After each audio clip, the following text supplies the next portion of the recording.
Hello friends, welcome to Swetha's home.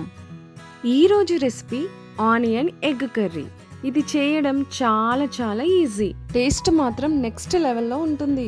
ఖచ్చితంగా కొన్ని tips follow అయితేనే ఈ టేస్ట్ని ఎంజాయ్ చేయగలరు. ప్రాసెస్లోకి వెళ్లే ముందు నాదొక చిన్న రిక్వెస్ట్. ఇంకా మీలో ఎవరైనా మన ఛానల్ని సబ్స్క్రైబ్ చేసుకున్నట్టయితే సబ్స్క్రైబ్ చేసుకోండి.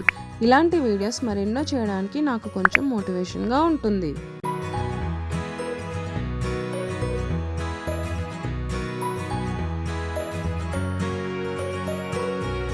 ముందుగా ఒక వెడల్పాటి ప్యాన్ తీసుకొని 4 టేబుల్ స్పూన్ల నూనె వేడి చేసుకొని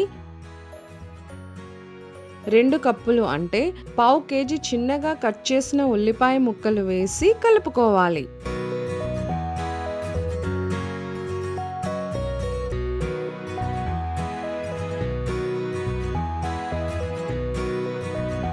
ఈ స్టేజ్లోనే తగినంత ఉప్పు వేసుకోవాలి. ఇలా వేయడం వల్ల ఉల్లిపాయ ముక్కలు త్వరగా మగ్గుతాయి. మధ్యలో కలుపుతూ ఇవి గోల్డెన్ బ్రౌన్ కలర్లోకి మారేంత వరకు మీడియం ఫ్లేమ్ మీద మగ్గించుకోవాలి. అప్పుడే కర్రీకి మంచి టేస్ట్ వస్తుంది. లేదంటే కర్రీ కూడా పచ్చిగానే ఉంటుంది.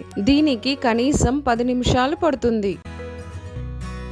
ఇప్పుడు దీనిలో 1 టీ స్పూన్ అల్లం వెల్లుల్లి ముద్ద, 1/2 టీ స్పూన్ పసుపు, 1.5 టీ స్పూన్ కారం, 1 టీ స్పూన్ ధనియాల పొడి వేసి కలుపుతూ 2 నిమిషాల పాటు మగ్గించుకోవాలి.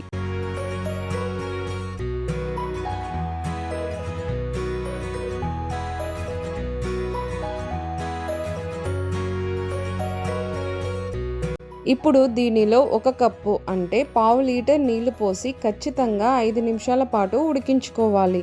సరిగ్గా ఉడకకపోతే కర్రీ అంతా నీరుగానే ఉంటుంది. ఇప్పుడు 6 గుడ్లని బ్రేక్ చేసి వేసుకోవాలి.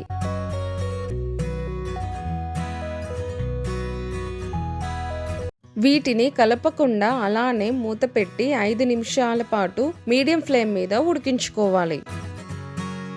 5 నిమిషాల తర్వాత మూత తీసి చూస్తే ఈ విధంగా ఉంటుంది. ఇప్పుడు 1 టీ స్పూన్ గరం మసాలాని అన్ని గుడ్లపైన పడేలాగా చల్లుకోవాలి.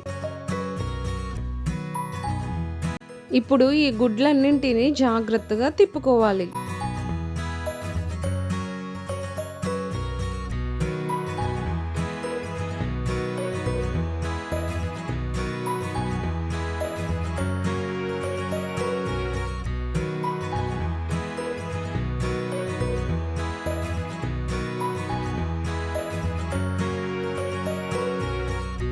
ఇప్పుడు మూత పెట్టకుండా లో ఫ్లేమ్ మీద మరొక 5 నిమిషాలు ఉడికించుకోవాలి.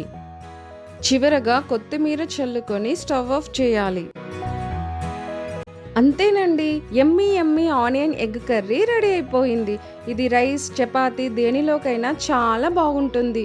నేను చెప్పినట్టు 1 ఆనియన్స్ ఖచ్చితంగా గోల్డెన్ బ్రౌన్ కలర్లోకి రావాలి. రెండవది, నీళ్లు మొత్తం ఇంకిపోయిన తర్వాత మాత్రమే గుడ్లను వేసుకోవాలి. ఈ టిప్స్ ఫాలో అవ్వండి. ఈ టేస్ట్ని ఎంజాయ్ చేయండి. ఈ వీడియో మీకు నచ్చినట్టయితే లైక్ చేయండి, షేర్ చేయండి. అలానే ఈ ఛానల్ని సబ్స్క్రైబ్ చేసుకోండి. Thank you for watching.